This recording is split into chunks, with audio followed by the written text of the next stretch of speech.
Welcome to my YouTube channel stock market the wealth बाजार। दोस्तों, आज मैं आपके लिए एक ब्रेकिंग न्यूज लेकर आया हूं जो न केवल यूएस और यूक्रेन के लिए इंपॉर्टेंट है बल्कि पूरी दुनिया की नजरें इस खबर पे है। तो आइए बिना वक्त गवाए इस वीडियो की शुरुआत करते हैं।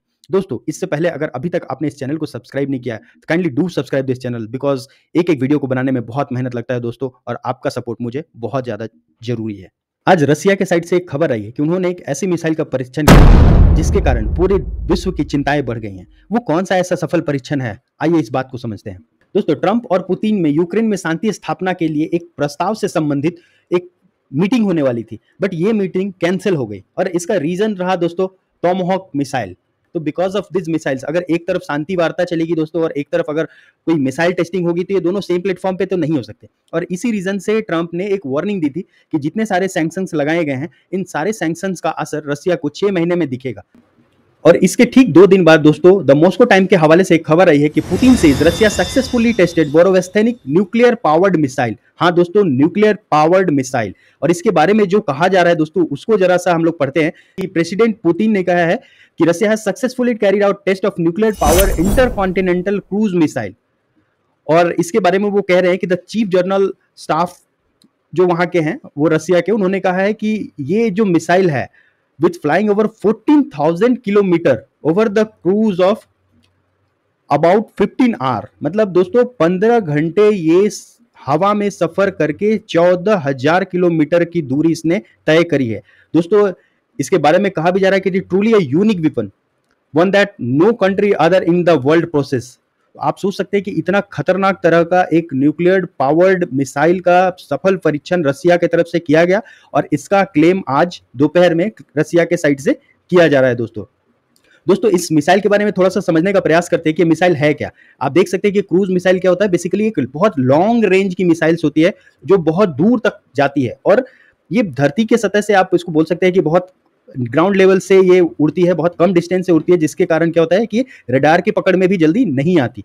और आप देख सकते हैं कि ये लॉन्ग रेंज कहने का मतलब ही है कि इन दूर देशों की तरफ इनका इशारा है और दूर देश में कौन बैठे हैं आपको पता ही है।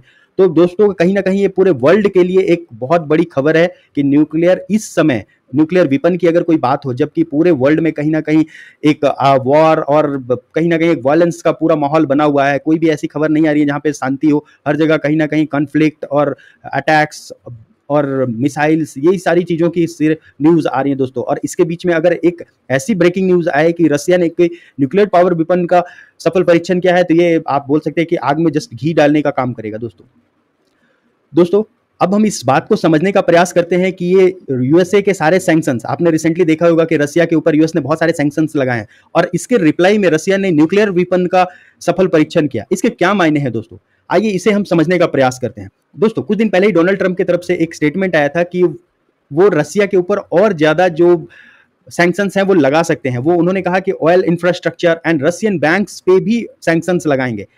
हमें पता है दोस्तों कि रशियन जो ऑयल कंपनी है रोजनेट और लुक ऑयल, इन पे उनका ऑलरेडी सैंक्शन चल रहा है और इसके कारण जो इसके सारे बड़े प्लेयर्स हैं जो मतलब रशियन ऑयल से इंपोर्ट करते हैं या खरीदते हैं, उन सब पे कहीं ना कहीं एक बहुत बड़ा आप बोल सकते हैं कि एक रिस्ट्रिक्शंस लगने वाला है जिसका इम्पैक्ट आपको ग्लोबली दिखेगा।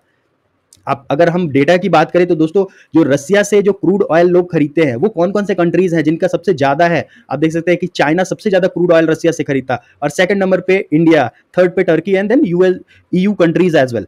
अगर हम ऑयल प्रोडक्ट्स की बात करें तो आप देख सकते हैं Turkey, China, Brazil and the fourth number पे इंडिया। तो आप कहीं ना कहीं चाइना और इंडिया जो कि सबसे बड़े इंपोर्टर है रशियन ऑयल प्रोडक्ट्स के या आप क्रूज ऑयल के बोल सकते हैं, ये इन पे एक संग लगाना। आपको पता ही है कि यूएस ने हर तरीके से, चाहे वो आप बोल सकते हैं कि ट्रेड रिस्ट्रिक्शंस बोल सकते हैं या फिर टैरिफ के जरिए बोल सकते हैं, इन दोनों कंट्रीज पे रशियन प्रोडक्ट्स के इंपोर्ट करने पे बहुत तरह के रिस्ट्रिक्शंस लगाने की कोशिश की है। बट इसके बावजूद ये चीजें अभी भी चल रही हैं।